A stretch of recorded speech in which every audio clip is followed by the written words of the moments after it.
the one and only Joanne Farr. Please give her a round of applause.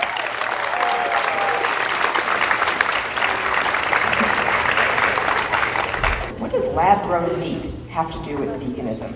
For starters, it's this. History may be repeating itself.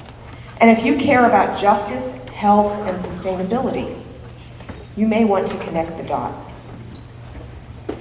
You know, some vegans are telling us that we should embrace lab-grown meat because promoting veganism is not working.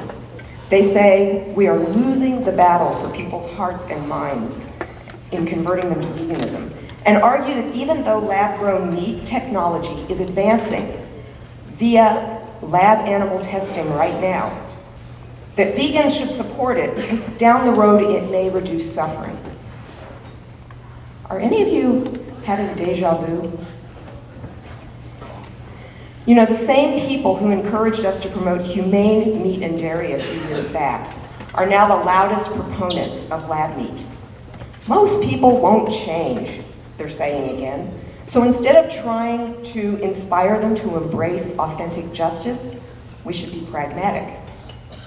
But a strong case can now be made that promoting humane meat actually sustained demand for meat and further legitimized killing.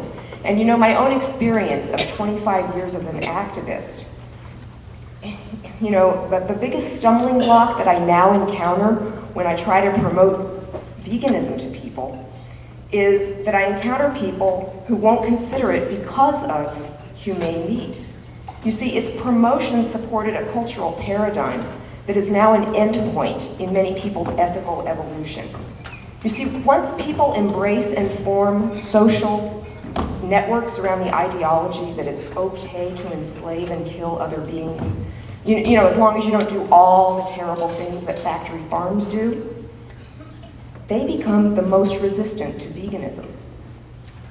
Now we have investors lining up to support lab meat, and the same people who threw veganism under the bus for humane meat, they now want us to support lab meat. So if you care about justice, health, and sustainability, and a livable planet for our children, it's critical to deconstruct the rhetoric on this issue. And to help us do that, we have put together this fantastic panel. On the far end is attorney Lee Hall, a 35-year vegan and the author of On Their Own Terms, Animal Liberation for the 21st Century. Lee holds a specialized law degree in environmental law and is deeply involved in sustainability research as a consultant for the Encyclopedia of UN Sustainability Goals, which is the largest peer-reviewed project on the topic ever undertaken. Lee has written on animals and technology for Legal Times, too. Harold Brown, wave, was born and raised on a cattle farm.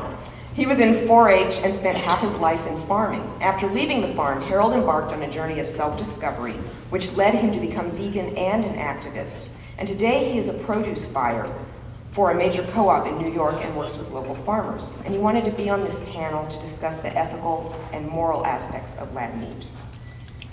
On this end is Dr. Milton Mills, a graduate of Stanford University School of Medicine and an urgent care physician in Washington, D.C.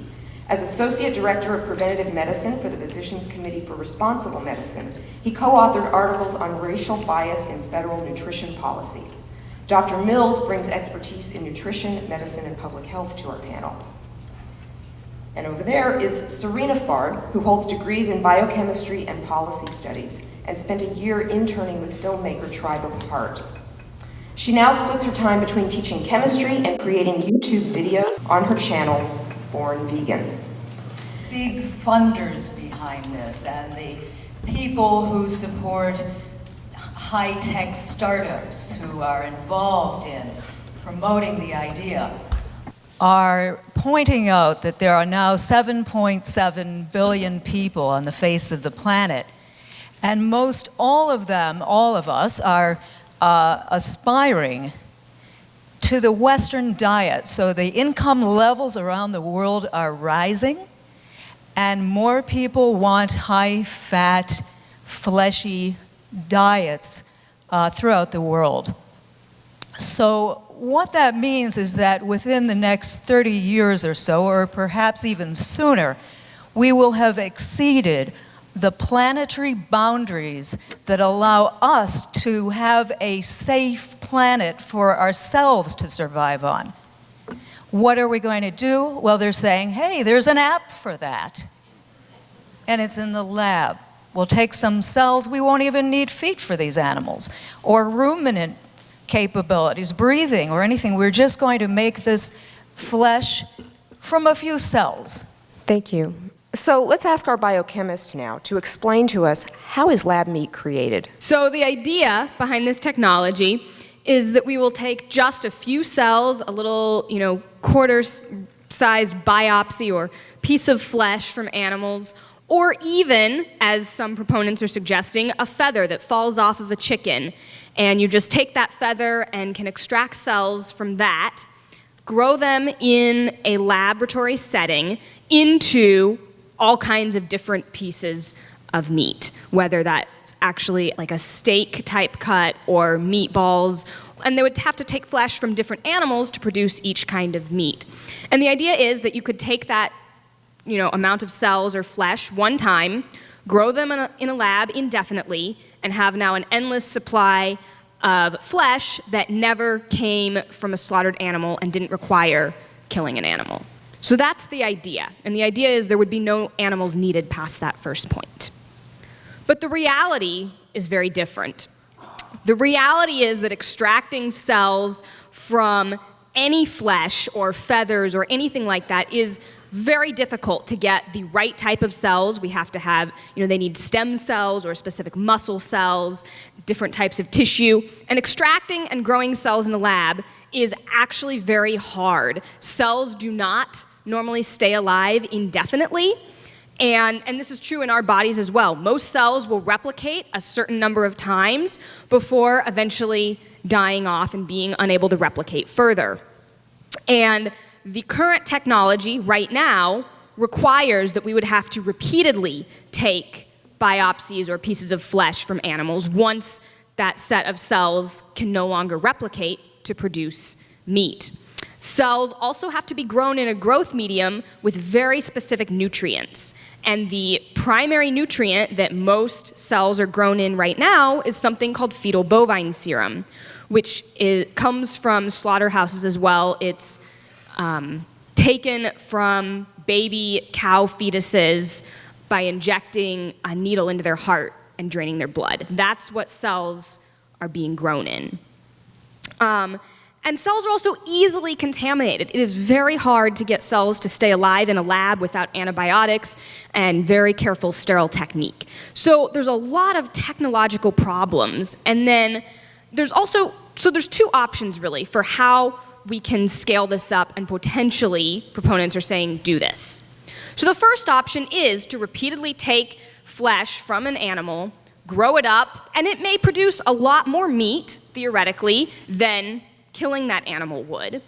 But then those cells will still die out, and you'll have to go back and take more cells, more flesh, on a pretty regular basis. The other option, which most proponents are putting forward as their goal and what they're telling us we're going to be doing, is that we will take cells one time and then manage to transform them. And this is a technique using genetic modification to manipulate the cells to overcome their natural shortening and lifespan, to make them something that's called immortal, so that they will replicate indefinitely in culture and will not have to take any more cells. So that's the second option. However, there's several mechanisms in transforming cells that will have to be put in place. One is making the cells immortal. The second is most cells, when they're in our body or in a lab, they grow until they start touching each other. And this is called contact inhibition. And they will stop growing once there are too many cells. When you overcome that mechanism, which they'll have to do to actually grow chunks of flesh and meat, when you overcome that, that has a lot of similarities to the way cancer cells behave. And it will require genetic modification as well. So that's the basic idea behind the science right now. And then there's the scaling up problem, because there are several companies that have made this technology a single meatball or a single piece of chicken in a lab. And there are animal advocates that have tasted these and said this is amazing and this is the future. But scaling that up to any kind of level that works is a long, long ways off. There are many, many technological hurdles that are absolutely not in place from a scientific perspective and are many, many years away. So right now, we are exploiting animals, taking cells and flesh from them, using fetal bovine serum, and testing on animals in the name of a future technology. Thank you.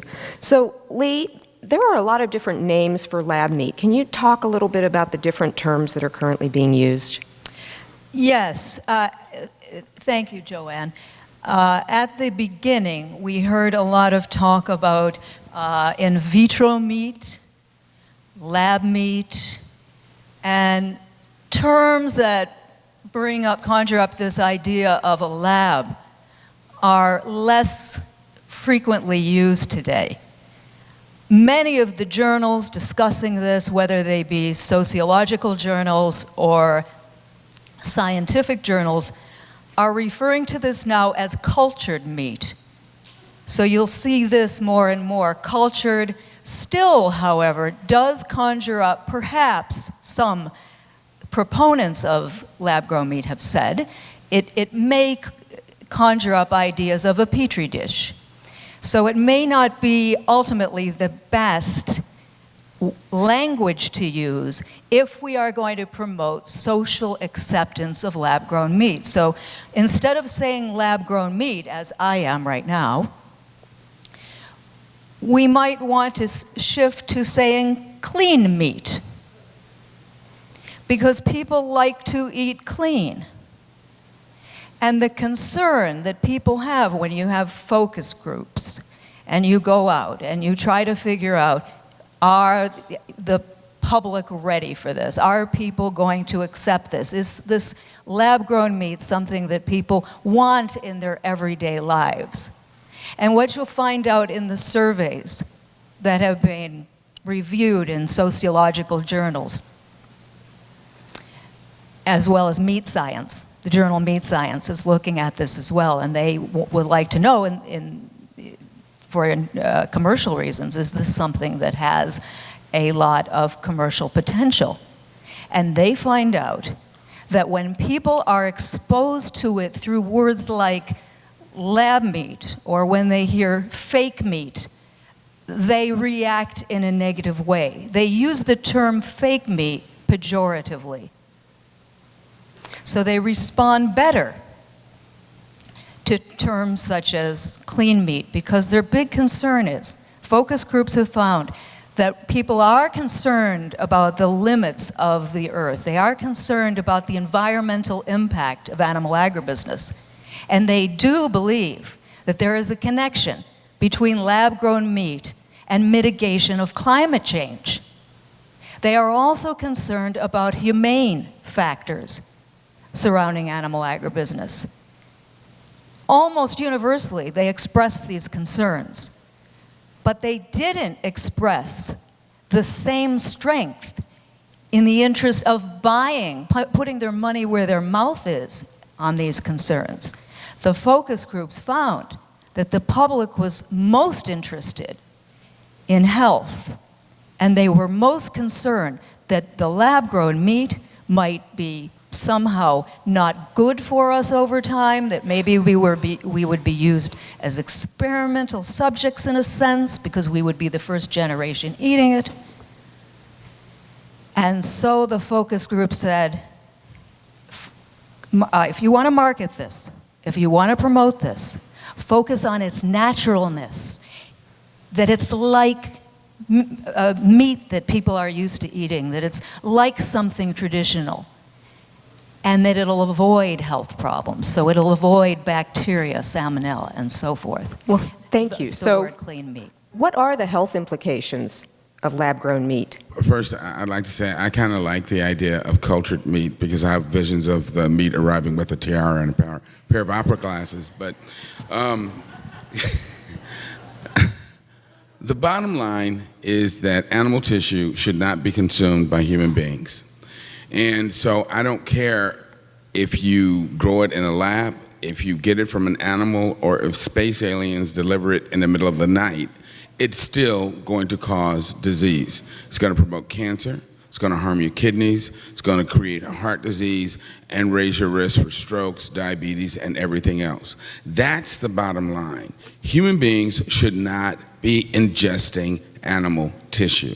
And so no matter how it's produced, it's unhealthy and disease-causing, and it shouldn't be done.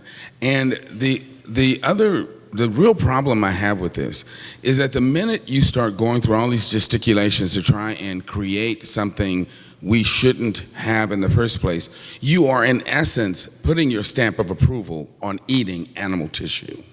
And ultimately, we all know what's going to happen. Some idiot is going to walk into a store, pick this crap up, eat it, and say, you know what, this is not as good as the real thing, I'm going to go kill me an animal.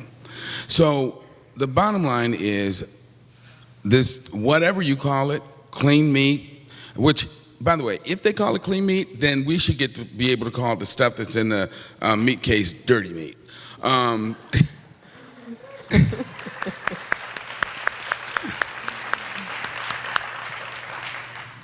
It's unhealthy for us. Let's ask the farmer. Harold, do you think lab-grown meat is likely to end slaughterhouses? In my opinion, no. As affluence grows, particularly we hear about it in the news in China, but particularly in the global south, American agribusiness has been spreading CAFOs and meat culture into all parts, every continent on the planet. So now that India is the #1 broiler chicken producer in the world by way of American agribusiness. China is the largest producer of pigs in the world by way of American agribusiness. But as affluence goes up, and we've seen this in all cases, as affluence goes up, one of the markers or indicators of affluence among most cultures is that you get to eat meat. And they're going to eat meat. So the industry is looking at this. I would make a correlation between this and the tobacco industry. So we put a big dent with the tobacco, the anti-tobacco campaign, and put the hurt on them. Where'd they go? They went to China.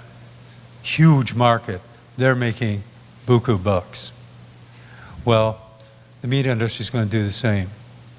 And one of my other concerns is that we're going to actually, if it does go down a little bit as far as live animal consumption, you're going to see increases in other places, particularly in these affluent countries. And I don't think it's going to be measurable, but slaughterhouses are actually going to be built. More of them will be built in these countries to meet the protein demand that those markets are going to develop.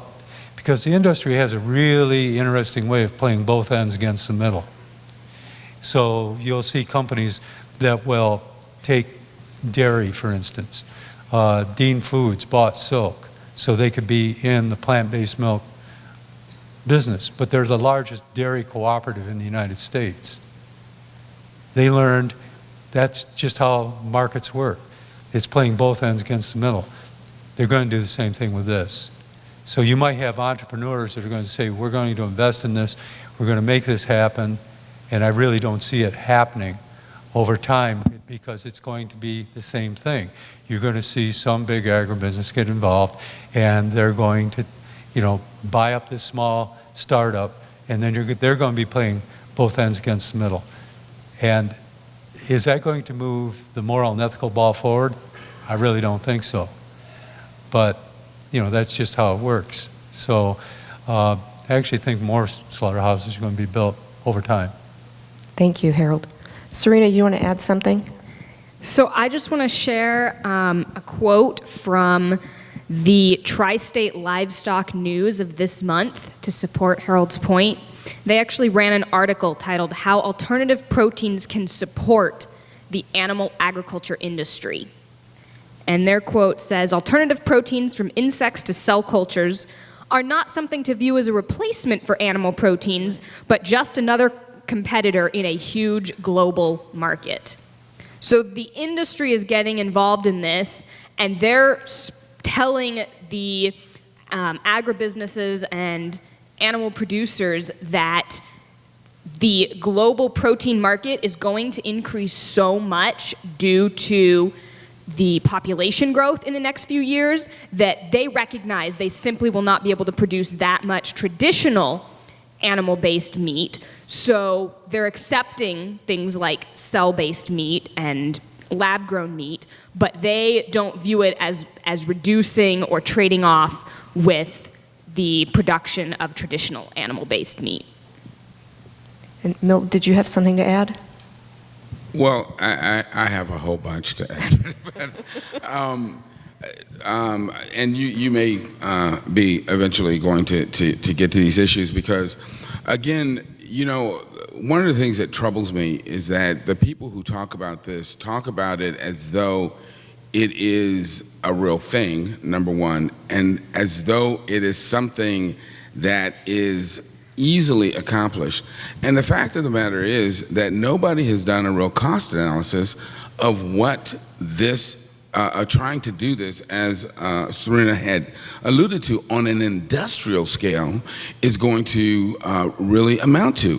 I mean, as a physician, when I look at what it takes for us to do an operation in terms of the inputs, we've got to use sterile gowns, sterile gloves, booties, hats, masks. The room has to be cleaned with these very, very expensive reagents, and we have to drape the patient in sterile gowns, have sterile instruments.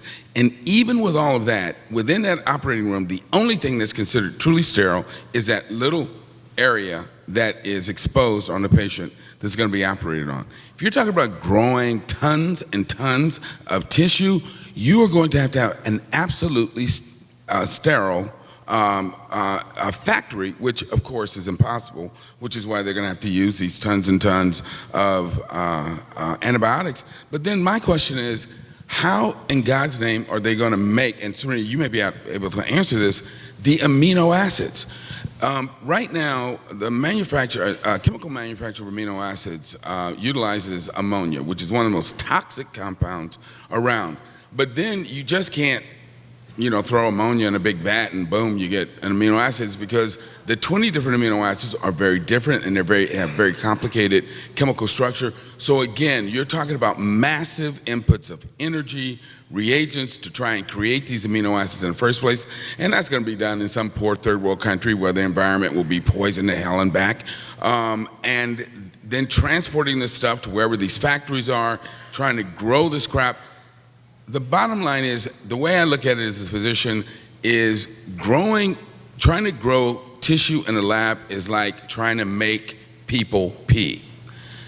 If your kidneys stop working, I can pee for you, but it's a hell of a lot more expensive than what you can do for yourself at home. So, you know, I'm from Kansas, and when I think about the people I know there that are the most resistant to veganism, that are really going to be the last people to give up meat, I start to wonder, how likely are these people, the people that are really into local, organic, humane, grass-fed, how likely are they or anybody to accept lab-grown meat? And I want to ask all of you, how likely is the public to accept lab-grown meat? Who is this for? Not very likely. And the individuals who are involved in producing this right now have even admitted that. In several of their promotional videos and interviews, proponents and those working to manufacture this have said it's going to take a lot of education and to overcome people's natural tendency to fear and find this not something they want to eat. And so that's where the language, the specific, how to market this, how to sell it, how to talk about it, and they recognize that there is a big hurdle because they have made many statements on the record admitting that and saying this will take education. So I don't think it's that likely to be accepted without lots of education. And if we have to educate people to eat something different, why not just educate people to eat vegan? You know, for those of us in this room, it's hard to even conceptualize being convinced to eat lab-grown meat.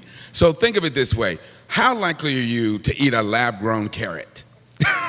I mean, if somebody grew an actual, plant or a piece of broccoli from a bunch of chemicals in some factory somewhere and said, here, I've got a lab-grown broccoli.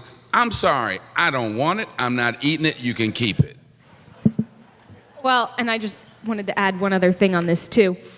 Talking about humane meat, the other thing many of the proponents of this technology have said is that they recognize this will never work for the, quote, hardcore meat eaters, those that want to raise and kill their own animals in an organic, humane, sustainable way, that this technology isn't for them because, sure, they'll want to keep eating the real thing. Again, proponents have already admitted that and said that's not who this is for. It's for the masses that choose what to eat based on taste, price, and convenience. So they're hoping to make this technology taste like real meat, be as cheap and accessible as real meat. And again, if that's the goal, why can't we just make plant-based foods taste that good and be cheap and accessible instead of using a different technology? Thank you. Yeah. Harold? Well, just to the last point that Serena made, generally speaking, technology now, when we come up with these new technologies, we have this free market idea that technology is going to pull our butt out of the fire. When actually technology, by and large, is an open admission to our failures. Look at, a good example is if you look at NASA photographs of the Mediterranean Sea, where Israel is desalinating the Mediterranean. The byproduct of that comes off from those reverse osmosis filters is a very toxic sludge. It's just pumped back out into the ocean. Yeah, it's getting people fresh water, potable water, but what's the cost to the marine life? What's the cost to the ecosystem of the Mediterranean? But another part of this is to me, is such an Orwellian idea, and it's become this Orwellian debate about how we're going to market this, the idea of it. And I know people that that are going to say, oh, well, if, we're going to get away from using animals at all, and my only option in the store is going to be lab meat. Screw that. I'm going to go out and hunt. I used to be a hunter. I can put myself into that mindset. Yeah, wildlife is going to suffer because of this. It's a hypothetical, right? Theoretically, right. But I know a lot of people, that's where they're going to go. So you're going to have the hobby farm. It's going to, we're going to have the humane, the happy meat, and then the alternative to that will be hunting. I could foresee more hunting because they're going to see through the BS.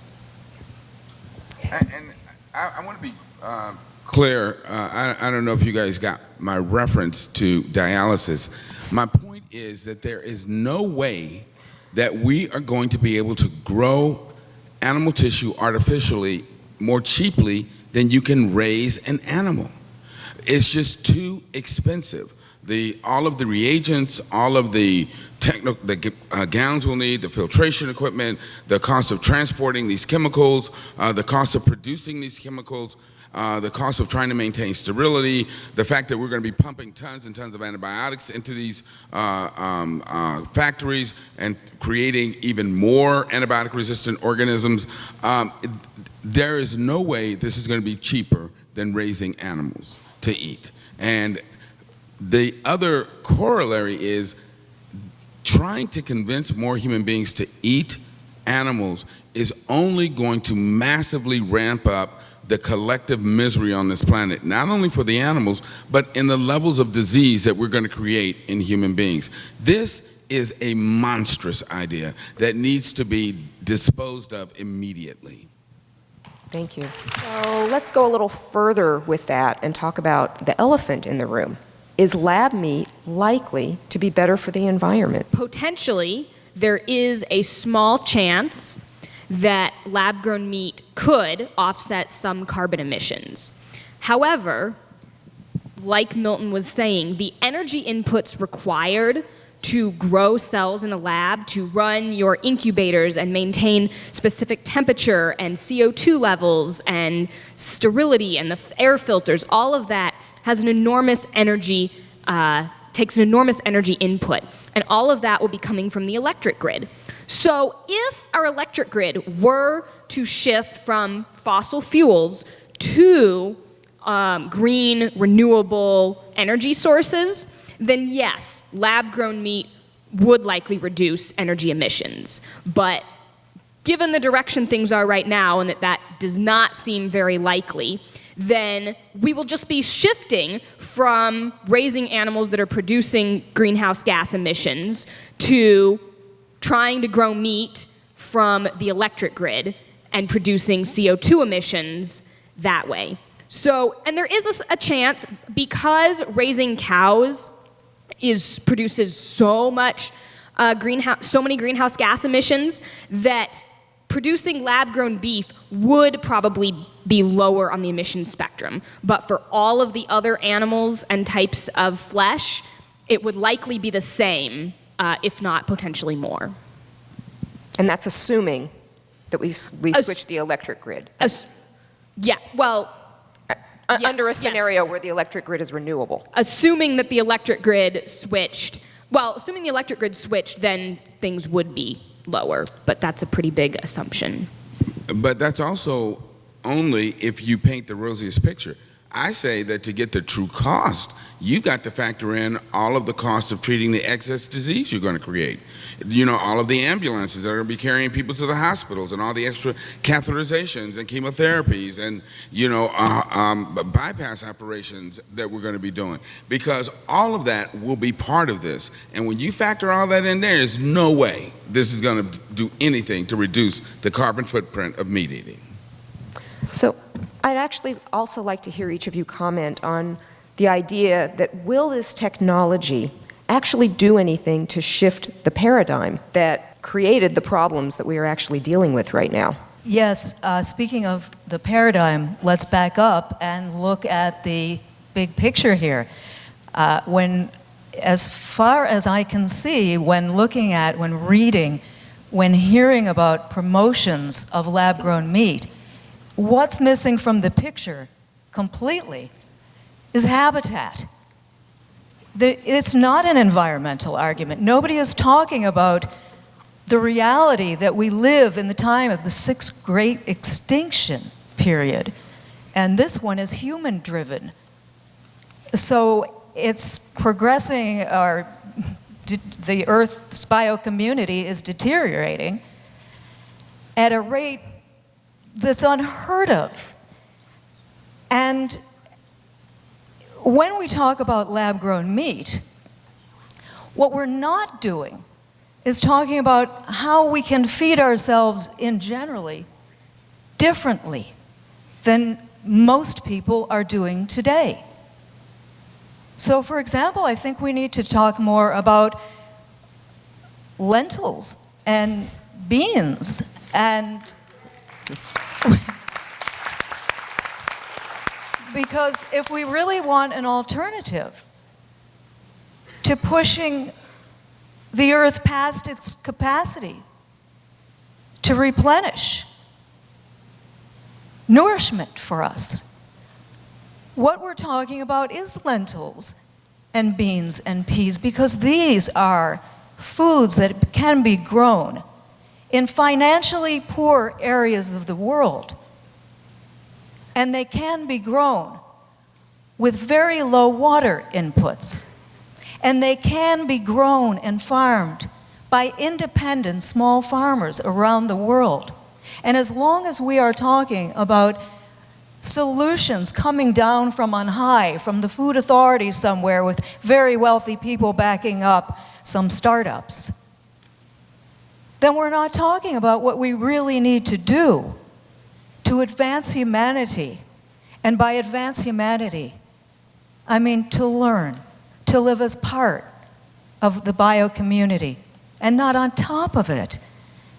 And you know, we have, right here at Summerfest, we have people making artisan farmhouse Tomorrow's Creamery, artisan farmhouse cheeses out of cultured cashews. How beautiful. And we have Chef Chu, the Miyoko I'm talking about.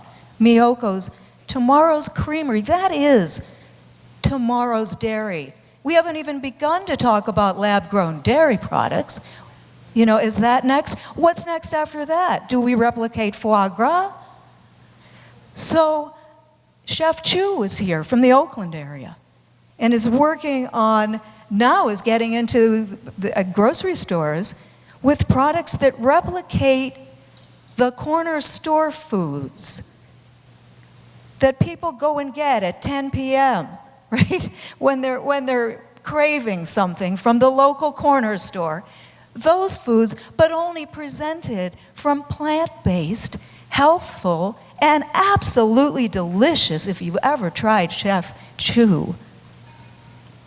And Summerfest, North American Vegetarian Society, has promoted these wonderful entrepreneurs of our own.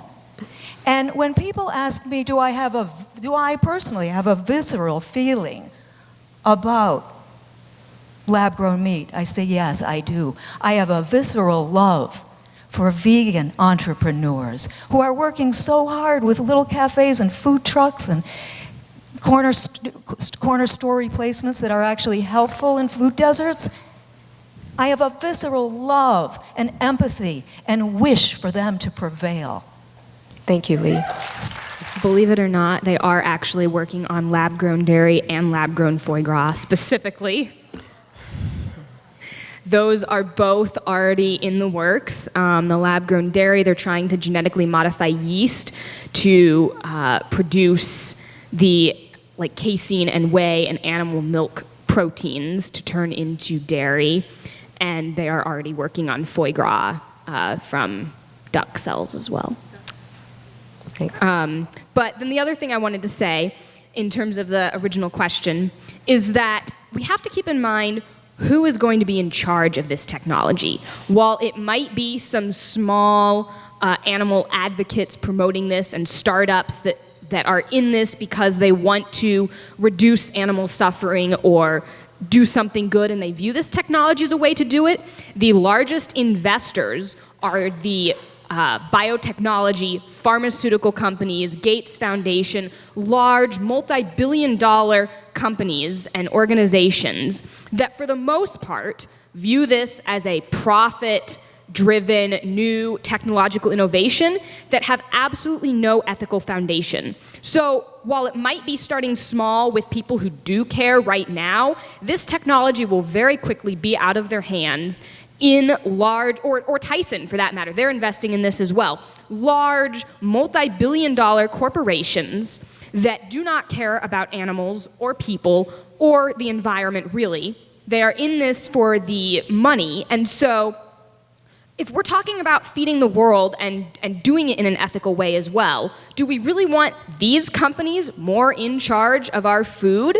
And what happens if they realize it is cheaper to continue taking animal cells regularly, and it is cheaper to continue using fetal bovine serum instead of finding a vegan alternative, which animal advocates are working on now, but when this goes to scale or goes to these big companies, they're going to go with whatever is cheapest and makes the most profit. So even if there is a theoretical possibility for this to be animal-free, we cannot assume that it will stay that way, because we're not doing anything to challenge the underlying notion that it's okay to use and exploit animals. Yes. This system is coming forward. When I talked about technology before, it is a cynicism in the potential for the transformation of people. It's an absolute flat-out cynicism that people are not capable of being smart enough, wise enough to make change. So that's why so many organizations and people are out there, their buzzwords are cruelty and suffering. And that's how they're selling this. But to me, what this is we're trying to create flesh to sell to people. And to me, this is just another remnant of violence. which means we need to maintain flesh as part of our cultural and social identity. That I have a problem with, because I don't want to be in that world. I am a vegan who's advocating and working by, we've got better options. I'm a proponent of veganic agriculture or stock-free organic practices. We have other options. But the thing is we have this cultural identity to meet that we just can't let go. And what we're saying is we're going to develop this technology, billionaires are going to get on board with it. How many of you ever read Naomi Klein's book, Shock Doctrine? This is called disaster capitalism. We are in a crisis, and by the time this is able to be scaled up to where it's going to be able to be a viable thing to replace animal flesh, I think we're going to be out of time on this planet as a species for us. So, do we have time to mess around with this? No. We should be promoting, like Lee said, lentils, veganic agriculture, and talk to people about this idea. Is flesh part of our cultural and social identity? I don't think so. I left it behind. I walked away from it. I woke up. So if I can do it, and as dense as I am, anybody can damn well do it. You know, for me, the issues are very clear and very straightforward. The bottom line is that human beings are committed plant eaters. That is absolutely demonstrable from the beginning to the end of our digestive system, from our psychology, mentality, and even down to our subcellular architecture. And so it is truly insane and stupid for us to be looking at going through all of these massive and ridiculous machinations to try and create something that, one, we are not designed to eat, two, that we know makes us ill, and three, that damages the planet, and four, creates unspeakable cruelty for no reason whatsoever. You know, I think at some point God is going to say, you know what, these people are so stupid, I'm done. It's over. Let's just start over. Because this just makes no sense. And from my standpoint, we need to just pull out the Amy Winehouse record and go, no, no, no. What I'd like to do now is open it up for some questions, if anybody has them. But first, I just want to let you know about a resource that's available if you'd like to learn more on this subject. I was really fortunate to be invited to the Conscious Eating Conference in Berkeley that took place in March of this year.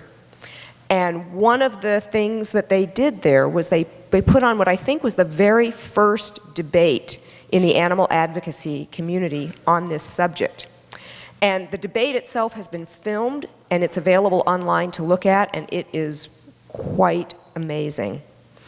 And then what came out of that also was that the two people in the debate who were really extraordinary and had done a phenomenal amount of research on this, they put together a really fabulous website, and it's called thecleanmeathoax.com. And if you go to that website and you click on the video, you can see it from the thing right there, and then they also just have tons and tons of really easy to find resources and references to material.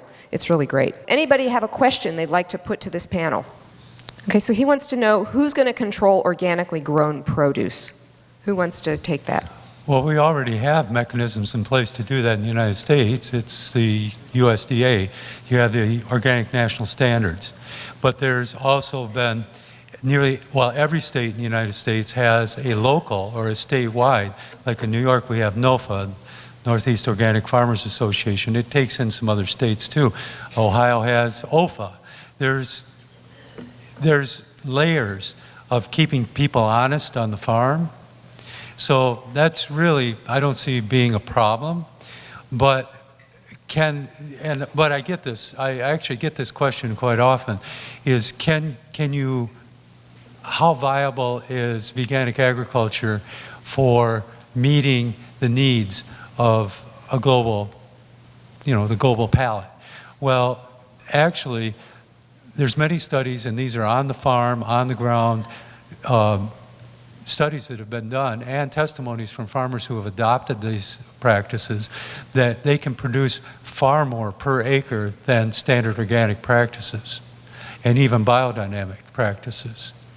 And I mean, you can Google this, you can find articles from farmers who talk about, there's one guy in New Mexico, Bustos is his name, his last name is Bustos, and he has CSA.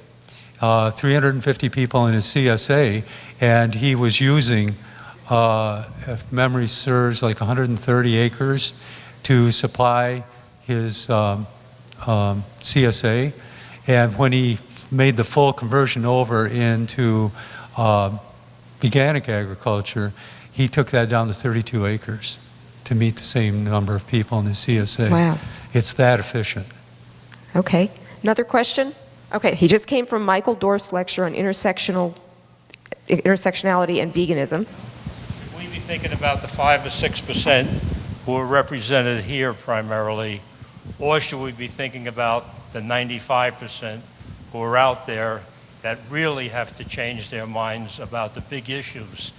I understand this subject completely, but should we be ignoring it rather than arguing against it, because there are some positive things coming out regarding sustainability and animal rights.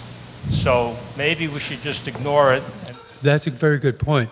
But the overarching part of this is investment of resources, which is capital. It's the investment of capital. If we invested that kind of capital into veganic agriculture and education at our land-grant schools and made this shift, if we invested this kind of capital into lifestyle medicines like what Ted Barnett's trying to do, or is doing, I shouldn't try, he's doing it, wouldn't that go a hell of a lot farther than trying to find these alternative technologies? It's like, where are you putting your money? Are you walking your walk? Are you talking the talk? No, most of these people aren't. What I always think of is a quote from Harry Potter. When Dumbledore says to Harry, he says, Harry, there will come a time in your life when you're going to have a choice to do what is easy or do what is right. Capitalism is easy. Investment is easy. Finding venture capitalists who will invest in these technologies, which is easy. But I think it would be equally as easy, but it's going to be more education on a larger level to make this investment into things that are truly sustainable, like organic agriculture that raises lentils. The reason I speak out about this is because, sure, the biotech companies and pharmaceutical companies, they're going to do whatever they do. And if they did do this instead of some of the other things they were doing, yes, theoretically, maybe we should just be ignoring it and not speaking against it. The reason I speak out is because so many animal advocates and vegans that I have met believe that this is now our solution. And that's what I think we really need to address. When we already have another solution, and there are so many myths and honestly propaganda being put out by proponents of this technology that are simply just not factually correct, like putting out things saying that we can take cells from a fallen feather and grow all the meat we want from that, when that is a complete fallacy at the scientific level. I think that's really problematic, and that we need to be promoting truth and transparency. We want to make sure we're putting our energies in the most productive areas. However, you can't ignore somebody out there making unrealistic, pretty promises, because so many people are so poorly informed, they will be mesmerized by the shiny object. We tried to ignore Trump. Look what happened there. So I really enjoyed the panel. I think I probably come down where the panelists do, and certainly for my own self, I have no interest in eating this stuff. I'm not going to invest my energy in promoting it.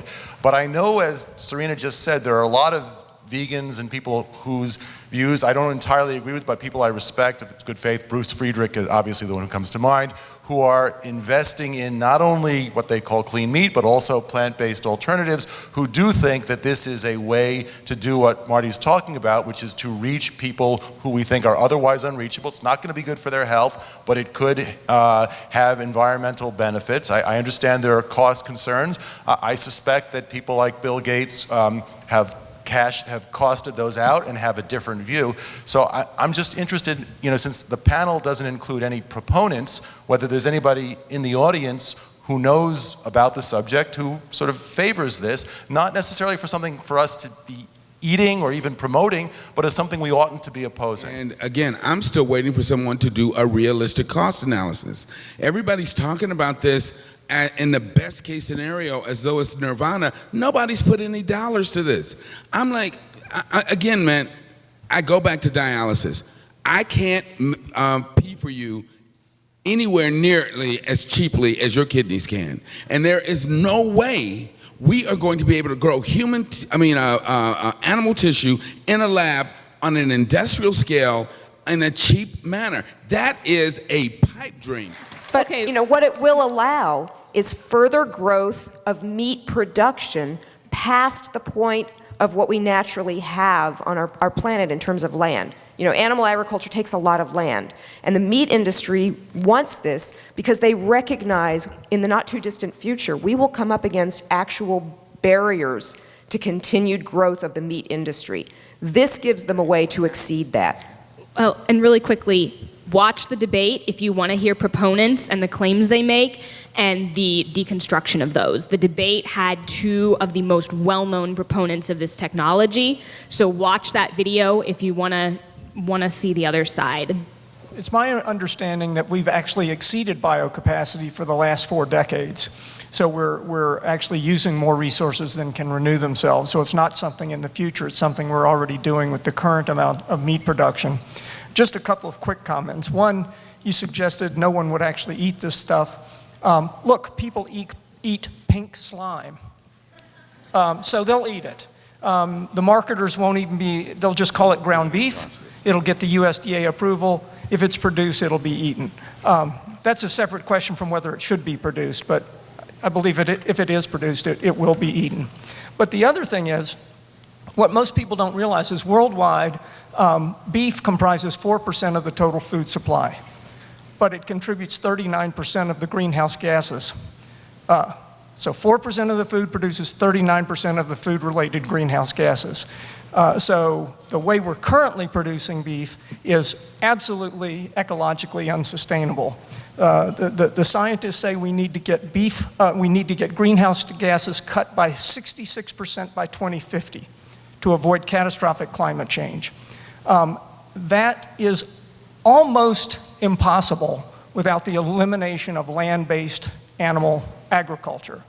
So I don't know whether these lab-grown things will be the panacea that people are saying, but the current way of raising animal flesh is absolutely unsustainable.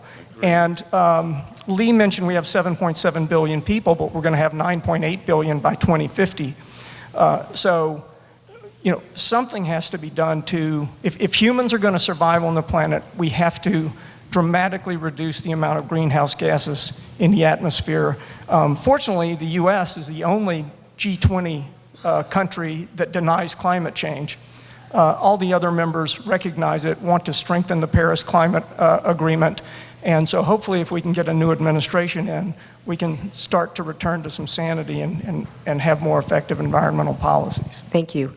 Okay, we just have 1 more minute. I'd like to give the panelists each a chance to just maybe 20 or 30 seconds, say one last thing. Who wants to go first? We hear a lot about what else are we going to do, because there are people out there who are really die-hard carnivores.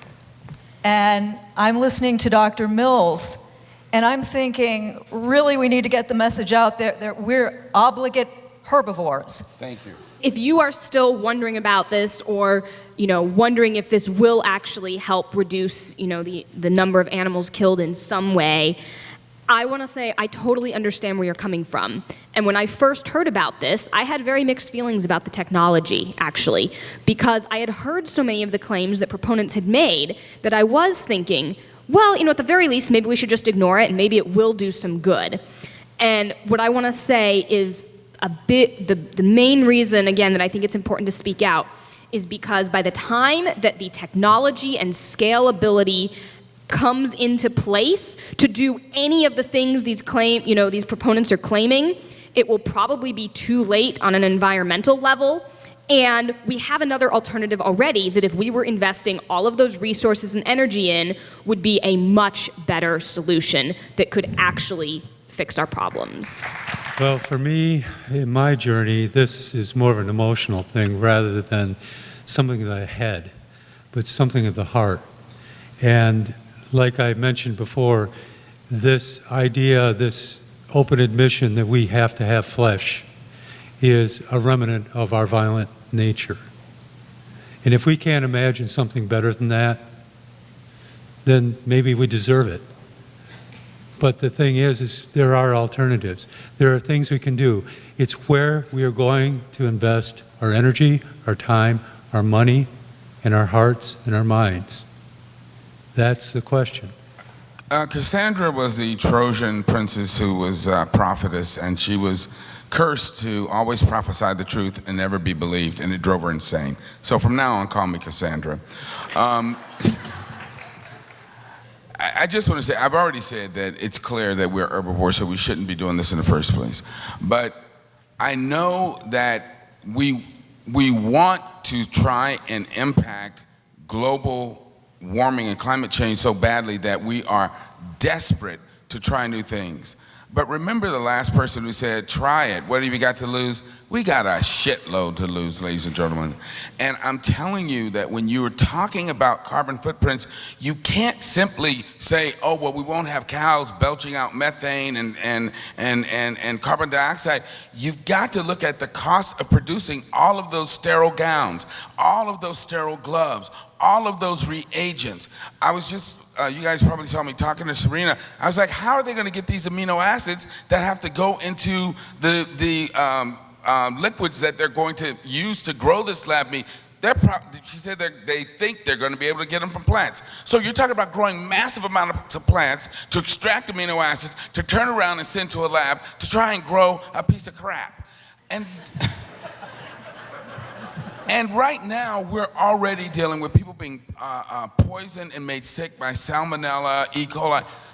As a physician, I am horrified to think of what kind of antibiotic-resistant bacteria are going to come out of these factories and kill people. This is one of the most horrific ideas that anyone has ever come up with. The law of unintended consequences is not going to bite us in the butt, it's going to chew our rear ends off. I just want to thank all of you for being here and engaging this subject with us. Be sure to look up the cleanmeathoax.com website and watch that video and share it with others. And I thank you very much for being here. And a big round of applause to our panelists.